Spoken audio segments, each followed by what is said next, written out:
한 주간 동안도 주 안에서 평안하셨는지요? 오늘 다시 여러분과 함께 수업을 통해서 미래를 어떻게 준비해야 될까? 특별히 미주 한인교회가 어떤 준비를 해야 되고 그 안에서 사역하는 우리가 어떤 일을 준비해야 되는지 그 생각을 갖고 오늘 수업에도 열심히 참여해 주시기 바랍니다. PPT 화면 보겠습니다.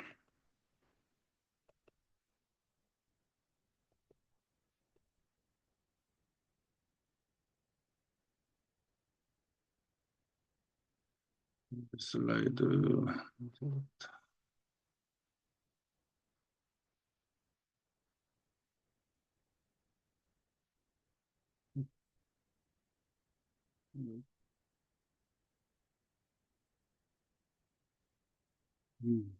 제 얼굴을 좀 크게 올려놓겠습니다.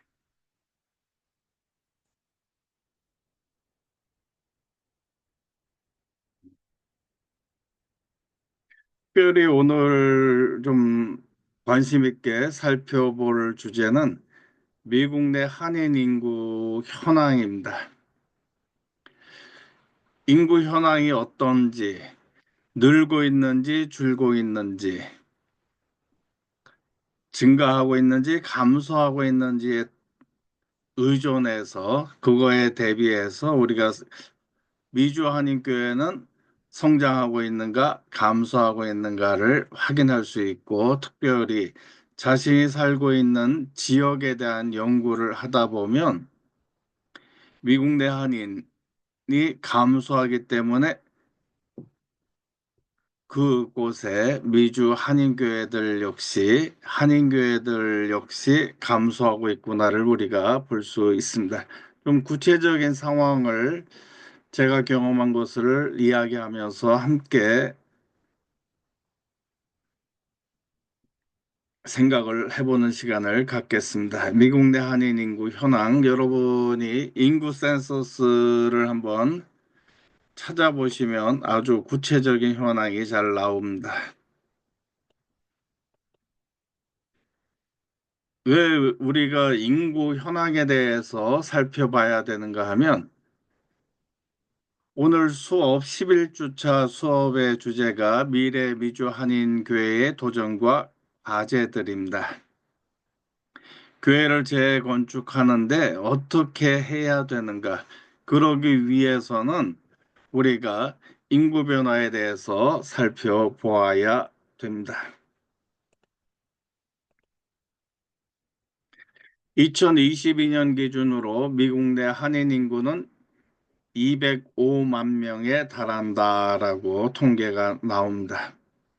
그리고 그것을 보면 전체 아시아계 인구의 8.3%다.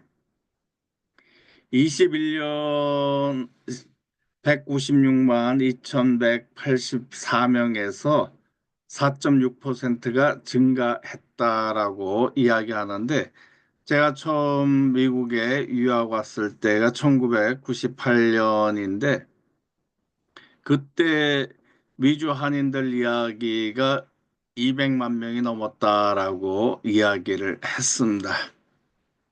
근데 지금 이 한국 한인 인구 통계를 볼 때 이제 우리가 이 숫자에 빠져 있는 분들이 이제 불법 체류자들, undocumented 그 사람들이 빠져 있기 때문에 그렇고 이 한인 인구 통계는 인구 센서스에 참여한 사람 기준으로 하기 때문에 좀 저희가 있었던 그 당시에도 이제 그 인구조사 하다가 추방될 것을 두려워해서 아예 인구조사에도 참여하지 않고 그 귀찮은 거 왜 해? 하는 식으로 하는데 우리가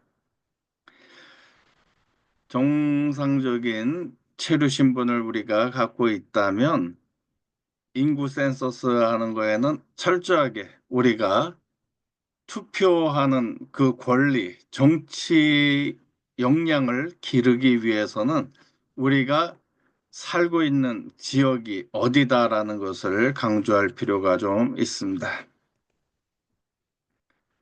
찾아보면 역시나 캘리포니아에 33만 3천 명 정도, 뉴욕에 21만 1천 명 정도, 워싱턴 DC에 99만 6천 명, 시애틀에 6만 7천 명, 시카고가 6만 1천 명 정도 그렇게 이야기하는데 제가 98년 시카고에 왔었을 때 그 당시 시카고에 사는 한인 인구들을 약 20만 명이라고 그렇게들 한인회에서 추정하고 그렇게 이야기를 했습니다. 그런데 인구조사해 보면 그렇게 나오지도 않고 그렇기 때문에 이 부분에 대해서 우리가 좀 생각해야 되는 것은 조사에 참여하지 않은 사람들도 있다라는 것을 이야기 드리고 싶고요. 그다음 제가 처음 98년에 왔을 때 캘리포니아, 뉴욕, 그다음 시카고였습니다.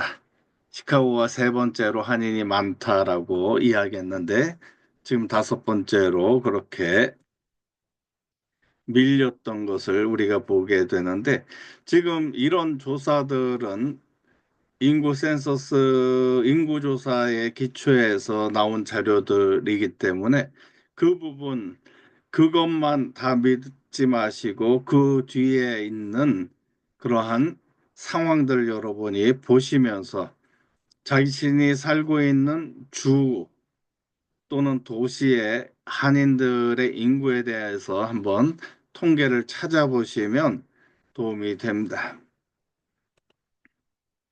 그러면서 이제 경제적 지표 부분을 보면 2022년 한인 가구의 중간계층의 소득이 약 9만 1,800달러 그렇게 9만 달러로 이야기하는데 우리가 살펴보면 전체 아시아계 가구의 중상층, 중위층의 소득 10만 달러에 못 미친다라고 보게 될 수 있습니다. 이 부분은 우리가 아시아계인들 중에 우리가 더 잘 산다라고 하는데 오히려 통계를 보면 그렇지 못한 상황이 있다는 것을 여러분이 기억하시면서 그것이 무슨 이유 때문인지를 좀 살펴보면 좋겠습니다. 그 다음 이제 정체성인데 66%의 사람들이 한국인 또는 한국계 미국인으로 정의를 하고 정치적으로는 민주당 성향이 약 강하고 그다음 62%가 투표 자격을 보유하고 있다라고 그렇게 보게 됩니다. 그러면서 우리가 한국계 미국인의 역사는 코리안 아메리칸의 역사는 1903년 그렇게 이야기하고 약 7천 명의 한국인이 하와이 사탕수수 농장에서 노동자로 일하기 위해 이주했고 그것들을 살펴보면 대부분이 크리스찬이었고 감리교 주체로 그렇게 많이들 이민 온 것을 우리가 보게 됩니다. 23년 기준이 205만 명 정도 있고 주로 제가 말씀드린 대로 캘리포니아, 뉴욕, 텍사스, 뉴저지, 버지니아에 집중한다라고 그렇게 보게 됩니다. 그리고 57%가 이민자고 그 외에는 2세들이다. 그러면서 이제 2세 비율이 전체 한인 인구의 40% 이상이 되었다는 것을 여러분 기억하시기 바랍니다.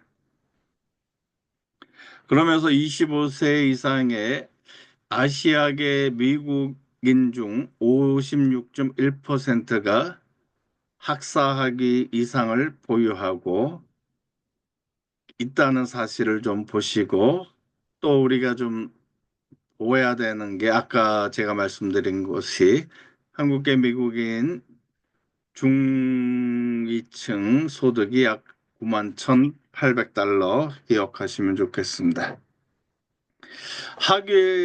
학사 학위 이상을 갖고 있음에도 소득이 좀 아시아계보다도 적다라는 부분을 우리가 좀 주의해 볼 필요가 있습니다. 근데 지금 보면 2000년부터 증가하고 있다라고 하는데 제가 체감하는 것은 오히려 그 반대로 감소하고 있다라고 생각할 수가 있습니다. 아까 계속 이야기한 대로 한인들은 주로 대도시에 집중하고 있다. 로스앤젤레스, 뉴욕, 워싱턴 DC, 시애틀, 시카고 그렇게 볼 수 있습니다. 그러면서 우리가 이야기한 대로 높은 교육 수준과 경제적 성취를 자랑하는데 오히려 일반 평균 아시아계의 중위층보다도 소득이 적다라는 것은 시사하는 바가 아주 큽니다. 그 부분이 무엇일지 여러분이 한번 생각해 보시면서 그 이유를 한번 찾아보시기 바랍니다. 아까 이야기한 대로 문화적 정체성이 한국계 미국인, 그리고 2세들은 한국계 미국인으로 생각하고 한국에서 온 분들은 한국인으로 그렇게 이야기합니다. 두 번째 우리가 잘 아는 대로 가족 중심의 가치관이고 정치적 참여가 요즘 증가하고 있다라는 것 기억하시면 좋겠습니다.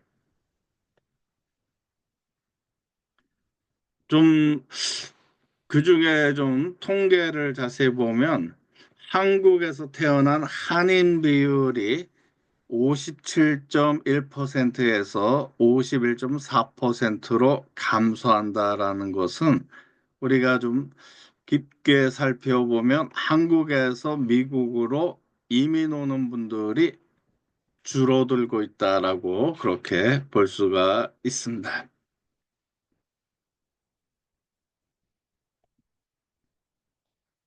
그리고 62% 투표 자격권 보유하고 있고 우리 한인들이 투표권이 강화할 때 이제 후보자들이 한인 커뮤니티에 와서 표를 달라 하면서 정치 제안들을 할 때 한인들을 위한 좋은 안건들을 상정할 수 있다는 사실을 우리가 기억하면 좋겠습니다. 근데 인구는 증가하는가? 여러분들은 어떻게 생각하세요? 한인 인구가 증가한다. 내가 살고 있는 곳에 한인 인구가 증가한다? 아니다. 한국에서 오신 분들이 많은가? 없는가? 지역마다 좀 다를 것 같습니다. 그 다음 이제 우리가 좀 생각해 봐야 되는 부분이 혼혈 인구의 증가다라고 이야기합니다. 25% 현재 한인 인구의 25%가 혼혈이다라고 했을 때 어떻게 이야기할 것인가? 많은 2세들, 3세들 만나서 이야기하면 자기는 반반이다. 50% 한국인이고 50% 미국인이다. 아니다. 나는 4분의 1 한국인이다. 하는 그런 식으로 이야기하는 2세들, 3세들 만나게 됩니다. 근데 한인 인구의 25%가 혼혈일 때 이 정체성의 문제를 우리가 어떻게 볼 것인가? 그렇다면 25%가 혼혈이라면 미주 한인교회가 나아가야 할 방향이 이들을 위한 교회가 세워져야 된다는 생각을 우리가 해볼 수 있습니다.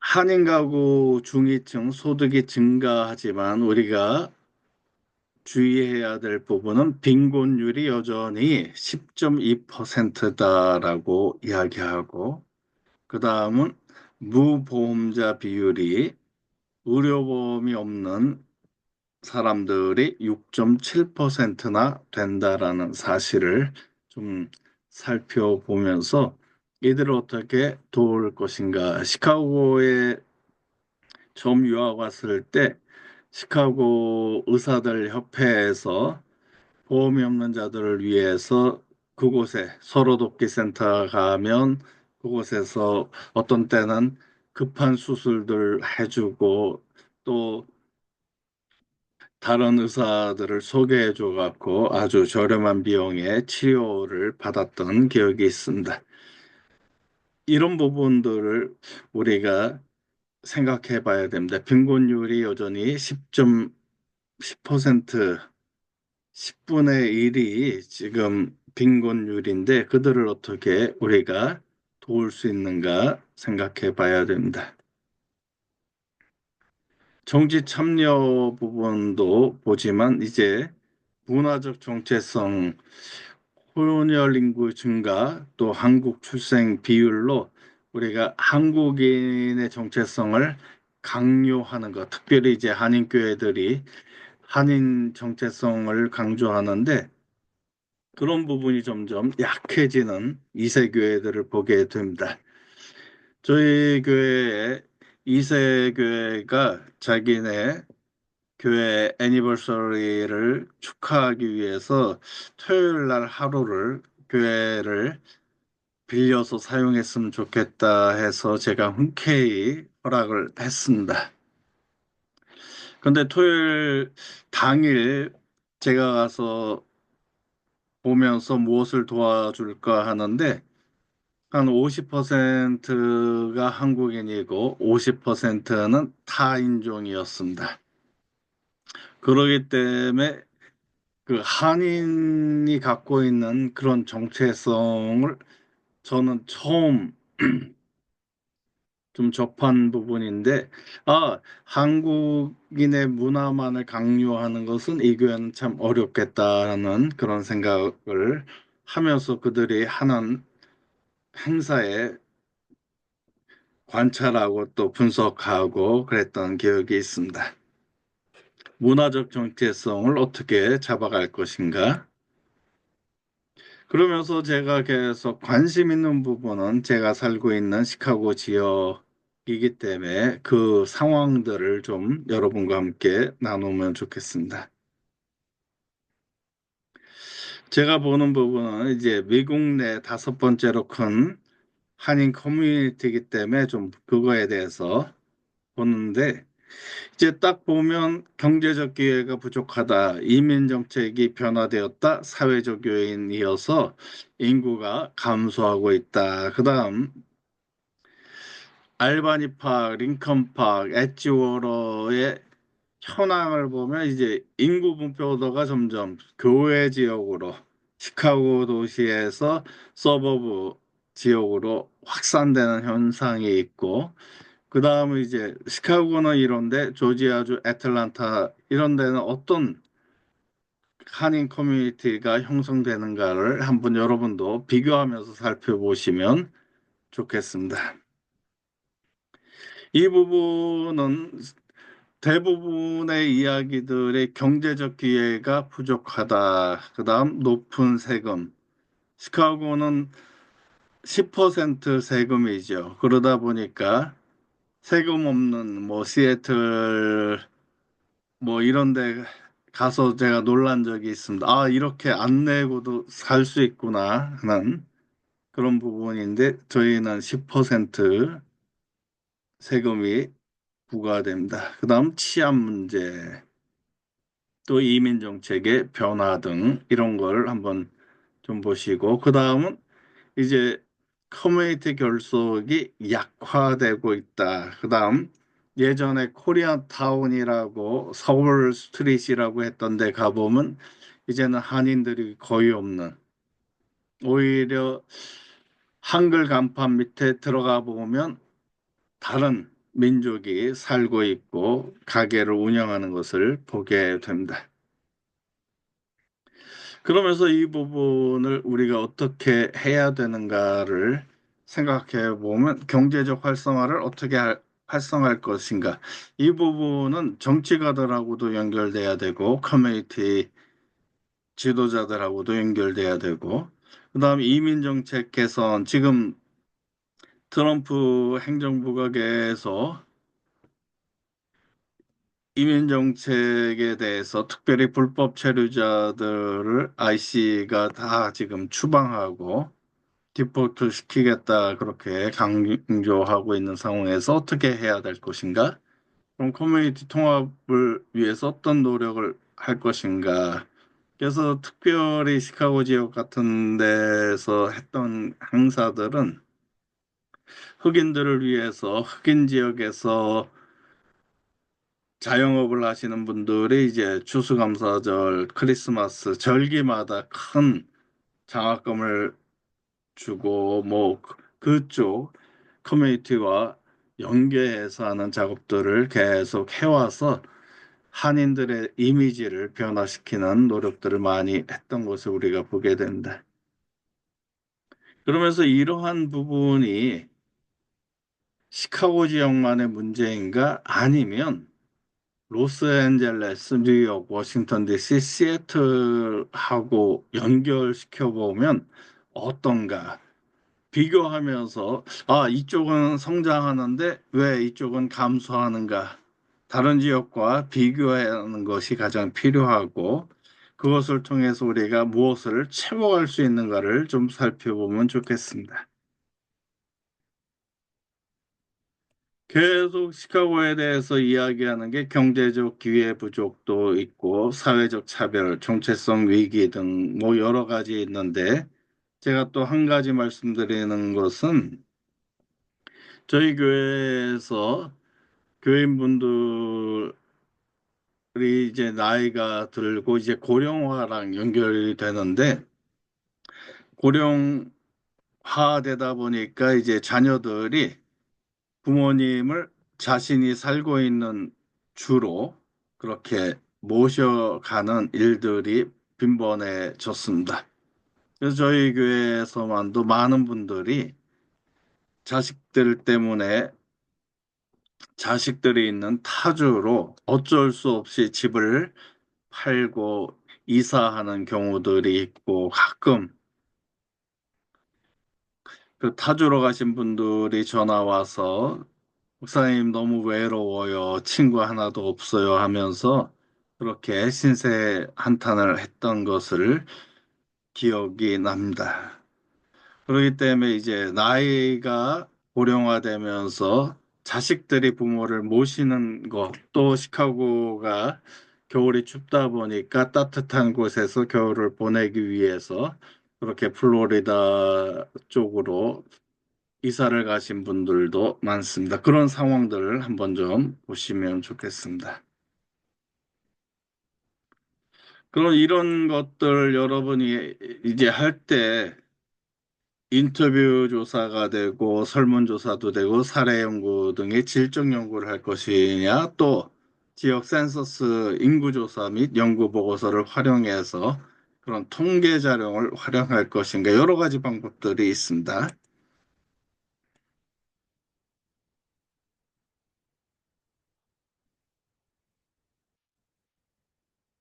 시카고 2020년 기준 6만 2천 명으로 그렇게 이야기가 되는 것. 그러면서 보시면 급격한 성장을 70년대까지는 했는데 이제 그 부분이 점점 줄어든다는 사실입니다. 그러면서 제가 말씀드린 부분에서 우리가 이제 조사를 할 때 혼혈 인구를 어떻게 볼 것인가 이 부분에 대해서 추정치의 문제가 생길 수 있고 또 오차 범위가 생깁니다. 그다음 이제 인구 감소가 다양한 요인에 의해서 영향을 받기 때문에 그것을 검증하는 필요가 있습니다. 그러면 시카고 한인인구가 직면한 도전과 논란을 한번 좀 살펴보겠습니다. 비즈니스 내 환경의 악화라고 이야기하고 자영업 비율 감소, 타민족 상점이 부상하고 또 가게들도 이제 가보면 제가 놀랐던 것은 옛날 생각이 들어서 그 로렌스 거리, 한인타운 거리에 중국집을 들어갔더니 한인분이 없고 이름은 똑같은데 한인분이 없고 그냥 중국분이 가게를 운영하면서 이제 짜장면 시켜 먹었는데 너무 맛이 이상했던 기억이 납니다. 그다음 이제 경제적 기회가 부족하다 보니까 타 지역으로 이주를 했다라고 보면 됩니다.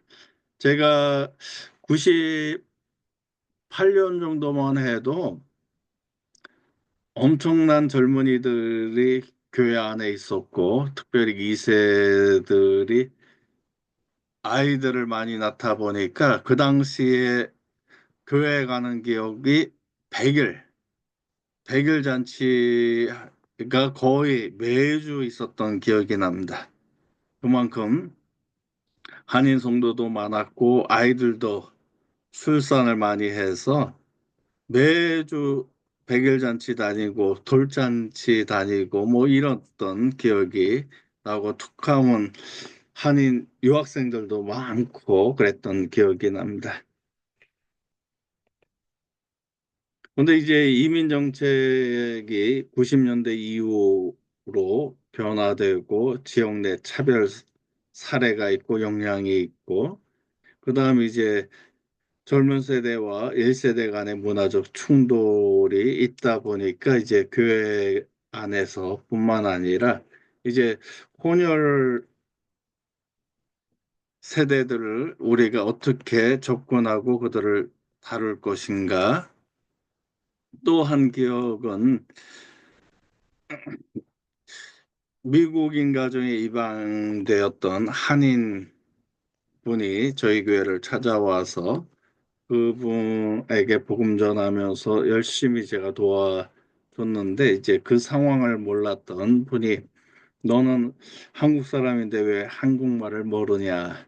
미국인 가정에 입양됐던 분인데 그 사실 모르면서 오히려 환영하기보다는 막 꾸중했던 그러면서 그 자매가 목사님 가정은 너무 좋지만 제가 이런 분위기에서는 교회에 출석할 수 없겠습니다. 제가 그 자매를 위해서 거의 1년 정도 전도하면서 도움을 줬었는데 교인들의 그러한 상처 주는 행위로 인해서 너무 저도 힘들고 그 자매도 힘들었던 기억이 납니다. 이런 부분, 문화적 격차가 점점 크고 그런 부분을 어떻게 우리가 포용력 있게 어떻게 우리 교회의 분위기를 만들 수 있는가도 한번 생각해 보시면 좋겠습니다. 그 다음 이제 보면 저도 시카고에 와서 산 게 오래되다 보니까 한인회와 주요 기관들 간의 갈등도 단체가 장들 하면서도 갈등도 있고 그다음 이제 커뮤니티 결속력 약화 원인들이 있고 이런 부분도 한번 생각해 봐야 됩니다. 그러면서 시카고를 계속 보면 90년대 이후 지속적인 감소세가 2000년대 이후에도 계속되고 있다. 그러면서 지역 이주를 하는데 이제 더 나은 주거 환경과 경제적 기회를 찾아 교회 지역으로 이동하고 있다. 제가 있었던 교회에 보면 새벽 예배를 위해서 교회를 가다 보면 많은 차들이 바퀴는 다 빠져 있고 벽돌 위에 차가 세워져 있는 그런 상황들을 여러 번 보게 되었습니다. 그러면서 점점 저희 교회가 있던 지역의 변화가 점점 나쁘게 변화되는 모습을 보면서 주변 사람들이 점점 떠나가는 모습들을 보게 되고, 또 몇 분은 이곳은 생각하면 자신이 어렸을 때 이민 왔을 때의 나쁜 기억이 떠오릅니다라고 이야기하셨던 분도 있고요. 그러기 때문에 이제 더 나은 주거 환경을 찾아서 갈 수밖에 없고, 그러면서 이야기를 해요. 자기 집에서 교회까지 오는데 얼마나 많은 교회를 지나치는지 모릅니다 하면서 더 나은 환경과 경제적 기회를 찾아서 교회 지역의 교회로 그렇게 가시는 분들도 많이 접했습니다. 이런 부분 한번 잘 생각해 보셔야 됩니다. 경제적 기회와 비즈니스 환경의 변화 부분도 있고, 교육 및 주거 환경도 우리가 생각해 봐야 되고, 이민 정책 변화, 여러 가지를 우리가 따져봐야 된다는 사실입니다. 그러면서 이런 부분을 경제적 활성화 및 커뮤니티를 어떻게 우리가 할 것인가, 한인 정체성만을 강조해야 되는가, 아니면 타인종과의 연계성, 아시안 아메리칸이라고 이야기하면서 그들과의 더 폭넓은 교류를 할 것인가, 이 부분도 우리가 생각할 수도 있고, 또 요즘 같이 이제 K-팝, K-푸드 뭐 이러면서 K-드라마도 있죠. 그러면서 그런 부분을 어떻게 좋은 장점을 활용해서 그분들을 교회로 이끌 수 있는 방법들을 우리가 생각해야 되고, 한인 인구가 계속적으로 감소한다 그러면 우리가 어떤 시나리오를 준비해서 나가야 될 건지 한번 생각해 보시면 좋겠습니다.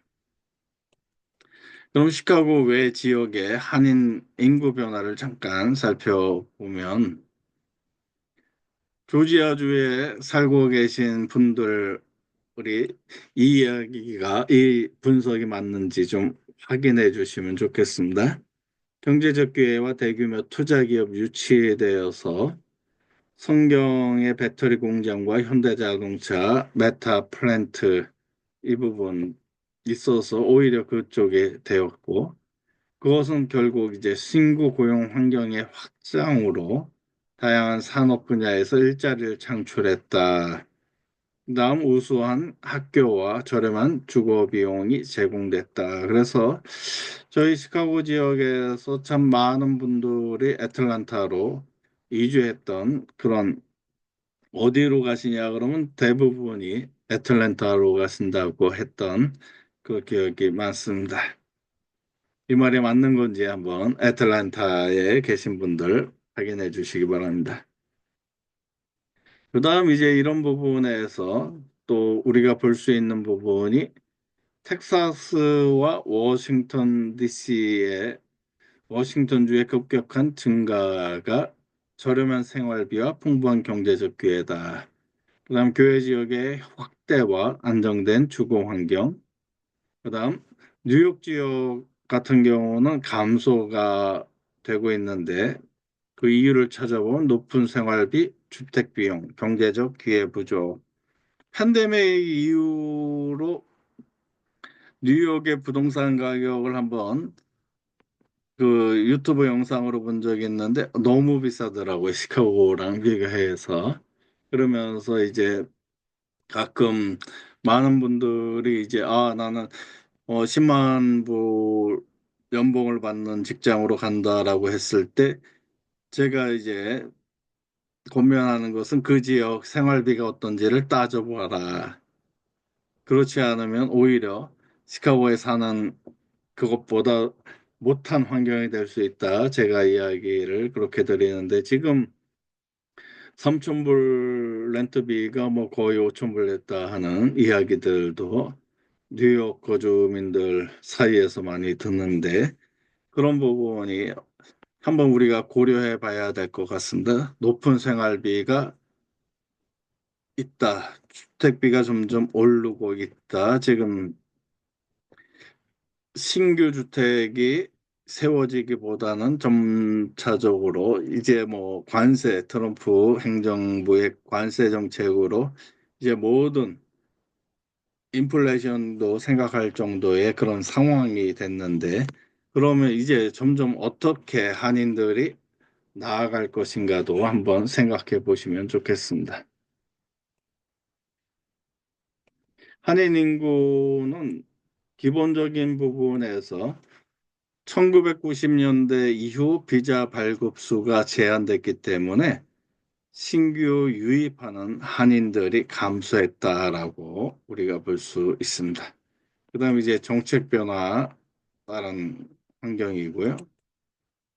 경제적 부분을 한번 생각하면 지역 내 저성장과 고세금 구조, 시카고 지역뿐만 네, 이유는 아닐 것 같은데 너무 텍스가 세금이 세다 보니까 오히려 세금이 없는 곳으로 그렇게 기업들이 이전해서 그 전에 그 지역 사회의 세금을 통해서 유익하게 했던 기업이 떠나감으로 인해서 세수가 적게 되는 그런 상황들도 있고, 그러다 보니까 오히려 열악한 기회를 제공한다. 그다음 사회적 차별과 통합의 어려움, 도시 치안과 주거 수준 문제.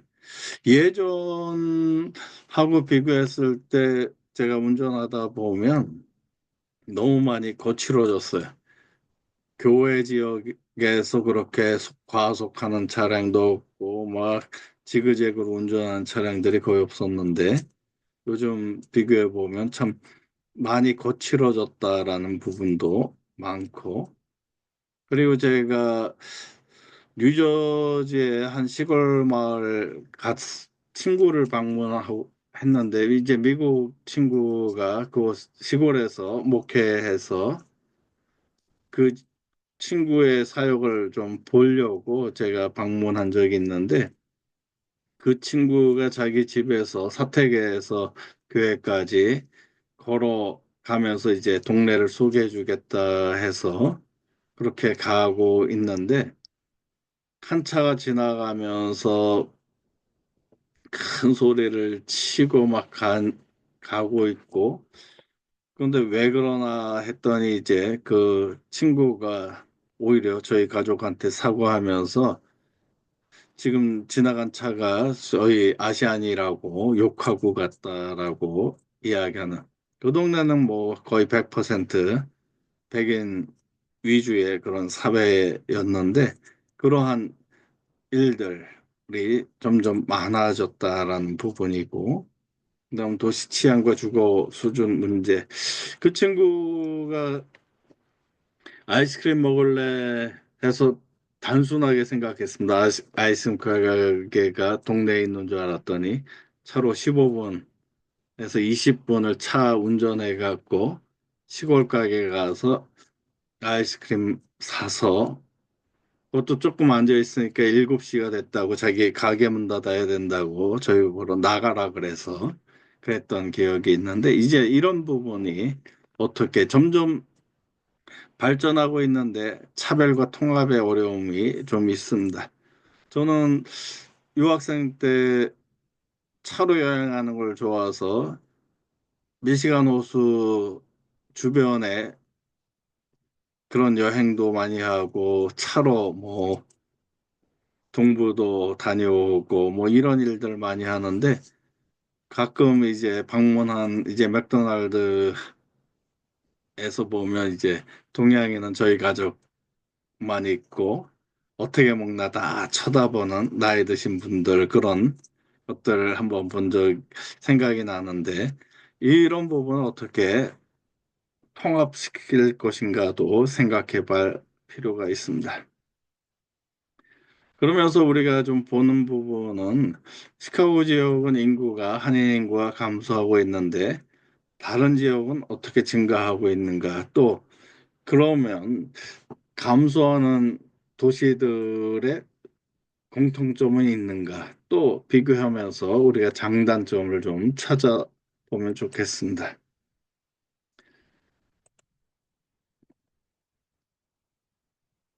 근데 우리가 계속 좀 생각해야 되는 것은 혼혈 포함해서 205만 명이라는 사실입니다. 그러면서 한국 출생자 비율이 51.4%로 감소됐다. 그다음 캘리포니아와 텍사스는 한인 인구가 증가하고 또 시카고와 뉴욕과 뉴저지에서는 감소하는데 이 부분은 과연 뭐 때문인가? 그리고 우리가 좀 생각해야 되는 것은 빈곤율에 대해서 좀 생각해 봐야 됩니다. 소득도 아시아인들 중에 우리가 잘 산다라고 했는데 통계를 살펴보면 오히려 아시아계 중위층보다의 수입보다도 그들은 10만 불이고 저희는 9만 불 정도인 차이, 경제적 불평등, 우리가 많이 이야기하는 대로 이제 그레스 실링이라고 유리천장 올라갈 수 있는 데가 한정돼 있다 하는 그런 차별들을 한번 보시면 되고 또 우리가 자영업자들이 많은데 계속 그 자영업을 2세 자녀들이 승계를 하지 않는 그런 상황들도 한번 생각해 보시면 좋겠고요. 그다음 우리가 계속 생각해야 되는 고령화 문제. 고령화 문제가 생각보다 아주 크더라고요. 저희 교회 경우에서도 이제 자녀들이 부모님을 모셔가는 분들이 늘어서 어쩔 수 없이 교인들이 타주로 가게 되는 그런 상황들도 많았습니다. 그다음 우리가 좀 계속 봐야 되는 부분은 정치적 참여를 어떻게 증가시킬 것인가. 참여하지만 계속해서 저도 계속 투표일에 선거일에 미리 얼리 투표하면서 확실하게 제 성향을 이야기해주고 그렇게 이야기하는데 지난번 투표하러 갔더니 이제 그 앞에서 선거 유세를 하는 분이 있어서 저한테 무조건 공화당 것을 주면서 공화당이란 말을 처음엔 안 해서 누구냐, 이 사람이 누구냐 그랬더니 자기가 이 안에 있다 그러면서 공화당이라 그래서 됐다고 민주당 거 달라고 해서 민주당 가서 그 표를 그 어떤 사람들 찍어야 되는지를 그것을 들고 가서 그렇게 투표한 적이 있습니다. 정치 참여가 증가하지만 오히려 또 그 시간 아깝다 해서 나이 드신 분들 투표 안 하는데 참여하시기 바랍니다. 우리 안에 한인 유권자가 얼마나 많이 있는지를 우리가 증명해야지만 그 시장이라든지 각 단체장들이 한인들에 대해서 한인을 위한 정책을 만들 수가 있습니다. 그다음 계속 우리가 또 생각해야 되는 것은 혼혈 인구가 증가하는데 그로 인한 문화적 정체성을 어떻게 생각하고 가르칠 것인가. 그들을 향해서 무조건 한인의 정체성을 강조할 수는 없습니다. 한인과 그들이 연결되는 중간 지점을 찾으면서 오히려 그들을 포용하는 식으로 나아가야 되고 교회 역시 이 부분이 혼혈 인구 증가하는 부분에 대해서 어떻게 접근할 것인가. 저희 교회 교우들 중에 자녀들이 뭐 중국인들 또 대만인들 뭐 각 다양한 인종들하고 결혼을 하고 저도 참여하고 축하해주고 하는데 대부분 그분들이 이야기하는 게 문화적 차이가 좀 커서 점점 힘들다. 그리고 대화가 잘 안 돼서 어렵다. 그러면서 자신은 자녀 집 방문할 때 음식들 싸서 가는데 며느리가 그것을 싫어해서 자기가 보면 나올 때 보면 다 음식물 쓰레기로 버린다 하는 그런 이야기들도 저한테 이제 불평하셨던 기억이 나는데 이 부분을 어떻게 우리가 연결시킬 것인가? 그다음 이제 한인 커뮤니티 경제적 기여 부분 제가 말씀드린 대로 이제 지역 사회를 위해서 많은 분들이 노력하고 또 그런 일들을 하는데 어떻게 우리가 더 소상공인과 자영업자 비율이 점점 높아지고 있는데 그 상황에서 어떻게 할 것인가 또 다문화 사회 형성하는데 지금 참 좋은 것 같아요. K-드라마 통해서 평생 울을 거 울었다 뭐 이야기하는 분들도 있고 한국 문화 전통이 세계화가 될 수 있구나 지금 그런 상황들이고 언어가 틀려도 감정을 교류할 수 있는 것을 우리가 잘 알고 있는데 이런 부분들을 한인 유권자 투표율을 증가시키는 것은 계속 해야 될 부분입니다. 그럼 우리가 이제 혼혈 인구 증가가 한인 커뮤니티 문화에 정체성에 미치는 변화가 뭘까를 좀 구체적으로 보면 장점은 문화적 다양성이 확대되는 거지만 문제는 이제 복잡한 정체성이다. 그래서 다문화 정체성을 형성하는 부분을 우리가 생각해 봐야 된다는 것입니다. 다양한 문화적 배경과 상호작용이 증가하는 부분이 아주 좋고요. 그다음 우리가 또 봐야 될 거 고령화 문제. 한인 커뮤니티가 직면할 도전은 과연 뭔가? 보면 이제 경제적 불안, 사회적 고립 문제, 의료 접근성, 세대 간 갈등, 정신건강 문제, 이 치매 부분이 상당한 충격을 주더라고요. 저도 저희 교우들 중에 치매로 인해서 온 가족이 고통당하는 부분도 많고, 이런 부분 우리 한번 깊게 생각해 봐야 된다. 그다음 이제 계속 한번 비교한 부분을 좀 찾아봤는데 캘리포니아와 텍사스 한인 인구 변화가 지역사회에 미치는 변화. 이쪽은 캘리포니아와 텍사스는 한인 인구가 증가한다. 텍사스 부분은 경제적 기회와 한인 비즈니스 활성화. 캘리포니아는 높은 생활비와 주택 가격 상승. 저희 센트럴 신학대학원도 증가하는 분교가 있고 오히려 감소하는 분교들 있는 걸 잘 압니다. 한번 보시면 좋겠고요. 문화적 다양성, 정치적 참여 우리가 한번 생각해 봐야 되겠습니다.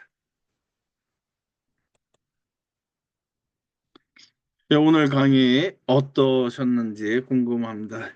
인구에 대해서는 여러분이 통계를 활용하시는 게 가장 좋습니다. 통계를 통해서 지역 사회를 분석하고 그다음 그 지역 사회 속에서 한인교회가 나아가야 할 방향을 좀 찾으시면 좋고 저도 사역을 하는데 지역 커뮤니티에서 그런 자리를 컨퍼런스 자리를 목회자들 초대해서 컨퍼런스 하면서 이제 우리가 우리 지역 사회를 어떻게 변화시킬 것인가에 대해서 논의하자. 그러면서 좋은 생각들, 그러면서 그 당시에도 제공한 것이 우리 인구가 이렇게 우리 시에 예를 들면 데스플레인 시의 인구 변화가 지금 나이 드신 분들이 돌아가시고 오히려 젊은 층들이 유입되고 있다. 메트라 때문에죠. 그런 상황들에 대한 이야기들이 각계각층의 지도자들로부터 나와서 그런 부분을 이제 종교 지도자들과 연계해서 그런 컨퍼런스를 가졌던 기억이 있는데 이런 식으로 우리 교회가 어떻게 준비해야 할 것인가를 한번 여러분 깊게 생각하시면서 교회가 소멸할 것인가, 오히려 성장할 것인가에 대해서 생각하시면서 여러분이 출석하는 교회 또는 여러분이 사시는 지역에 대한 연구를 요즘 깊게 한번 하시면서 앞으로 5년 한국교회 미래 시나리오들을 한번 보시면서 한인교회 책이지만 이 책이 한인교회 한국교회죠. 한국교회는 네, 한인교회들도 생각해 볼 필요가 있다 생각해서 여러분 이 책을 한번 계속 읽어보시면서 생각을 정리하시고 그리고 이제 저도 여러분들 글들 읽고 하면서 이제 성적을 바로 요즘 주지를 않고 있습니다. 왜냐하면 너무 다 줬다가 차별성이 없다 그렇게 이야기할 것 같아서 제가 좀 시간을 갖고 좀 다시 보고 여러분이 제출한 독서 보고서 다시 읽으면서 아마도 제가 생각하기에 독서 보고서뿐만 아니라 이제 마지막 기말 보고서로 인해서 여러분의 성적의 차이가 좀 크게 차이가 나지 않을까 그런 생각을 합니다. 왜냐하면 매주 강의 여러분이 들으시고 보시고 또 댓글 달고 하는 것들은 아마 기본적으로 여러분 점수는 거의 동일할 거라 생각되기 때문에 여러분이 독서 보고서랑 그 다음은 이제 여러분의 마지막 페이퍼 준비하시면서 여러분의 생각을 좀 깊게 숙고하시면서 발전시키시기 바랍니다. 또 한 주간도 주 안에서 평안을 누리시면서 하나님이 주신 지혜로 모든 것들을 지혜롭고 현명하게